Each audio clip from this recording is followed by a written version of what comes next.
Okay, folks, we're going to talk about Snoop Dogg and his 2008 album Ego Trippin'. So really, this album quietly came out in 2008, and it did not have as many successful songs on it as Rhythm and Gangsta did, but it still managed to get a charting hit, and this is actually one of the last times that I remember Snoop Dogg charting on the Billboard Hot 100. I mean, he did have Young, Wild, and Free, but I feel like that was kind of Bruno Mars that made that song chart. But with this album, it takes a different direction. Snoop Dogg kind of does that. I feel like, Rhythm and Gangsta was kind of more of a suave and this smooth type release. And this one is pretty off key. It's probably like, if you had to sum it up as a color, I'd say it'd be like um orange or something like that, possibly um brown or something. It's just a color that's not always seen, and I do feel like in a lot of ways that this release, it has some good songs on here, but Snoop Dogg has so many albums out, it makes you wonder if he has to drop classic albums. So, obviously he probably has over 50 good songs that you should be listening to, but you have to decide which ones you want. So obviously this one does have a few highlights, but we'll get into that. So whether or not you can smoke to this release, I think the answer is yes, you can. A couple immediate ones for me were Life of the Party and Stacks in My Jeans, and then Riding in My Chevy. But really, there's several songs I didn't like on this album. We're going to discuss that more in a little bit. The production, that was kind of a reason. I mean, there are some good beats on here, but the thing is it's really kind of, it just has more of a lighter feel to it. It's not like Doggy Style. It's not like Blue Carpet Treatment. It's not like Rhythm and Gangsta. It's different, and so the production, several songs on here: Press Play, Waste of Time, Cool, These Hollywood Nights. None of these really sound like rap that you may have listened to around that time. Like when I bring up Misery Loves Company or something, that was a pretty fierce record when it came to production, but the emphasis is taken off of banging beats on here, but there are some good ones. Riding in My Chevy, Life of the Party, Sets Up. These are just a few. Gangsta Like Me. So, the unheard songs. Now, these are songs that you may not have heard by Snoop Dogg, but you should probably take a listen to. Like, if you only know, like, the songs you hear on the radio, these are songs that I think you should check out as well. So, out of 20 songs, I liked 7 of them. Yeah, 7. So that was pretty much, that was not magnificent, but I'll go ahead and list the ones. So they are Gangsta Like Me, Sexual Eruption, Life of the Party, Sets Up, Stacks in My Jeans, Let It Out, and Riding in My Chevy.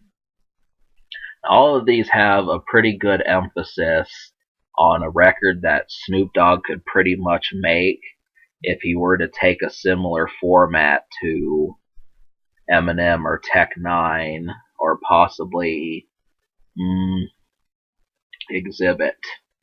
All of these, I mean, he's big enough to where he can make albums. He has the budget to get the production, and really it's just a question of what was on his mind that caused him to not make a full album like this, because a lot of these records have more thoughtful type things on here. I'm not saying that I don't like Snoop Dogg being this way, but it's a little bit too lambent.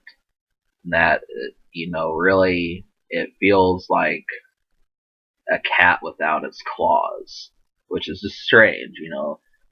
Rap can be pop rap, commercial rap, but when you look at so many of these records, Those Girls, Why Did You Leave Me, Can't Say Goodbye, um, what else? These Hollywood Nights, Waste of Time, Press Play, like that's a good, I'd say probably 6, 7, 8 songs on here are more relaxed and repressed. And so what that leads to is it just doesn't have the bite that it needs. I'm not saying I like dangerous records, but if you're going to do it, you have to do it kind of similar to how Kanye West does and just make that interesting.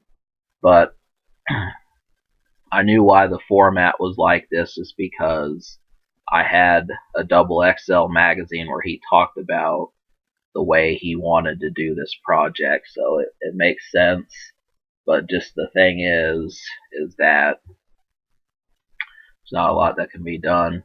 So, regardless of this, Snoop Dogg, once again, is Snoop Dogg. I mean, he's slick, he's cold as ice, he does things, but just the main problem with it is it just makes you wish that, maybe 4 or 5 more songs would have made this record like a knockout punch. Obviously, like I said, if you have 50 songs to choose from Snoop Dogg, you really shouldn't be complaining. But as far as just trying to buy a CD and get an album for your car, it's really difficult. I'd pretty much would recommend Rhythm and Gangsta over this. And, obviously I don't want to say Doggy Style because that's always one of the favorites, but it just is really difficult when you're left with a lukewarm instead of like a full wholesome project. I think a lot of people will notice. I mean, if you just you've got more, if you're feeling a little bit more peaceful, this will probably resonate with you a lot further. So I'm going to give this album a 4 out of 10, mainly because 7 out of 20, I think, no, I'm going to give it a 3 out of 10, because that is 10 out of 20 would be a 5, so I'll give it a 3.5.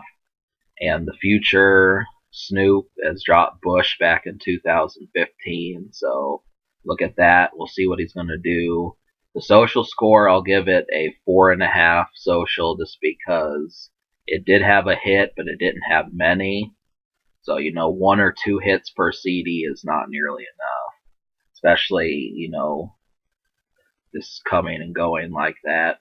So, can it be topped? I think the answer is yes. So, I would get this release, but just be aware that this is more of like a playlist type album more so than a actual, full CD banger. But alright. Subscribe for more fun. I give this album a 3.5 out of 10 and a 4.5 social.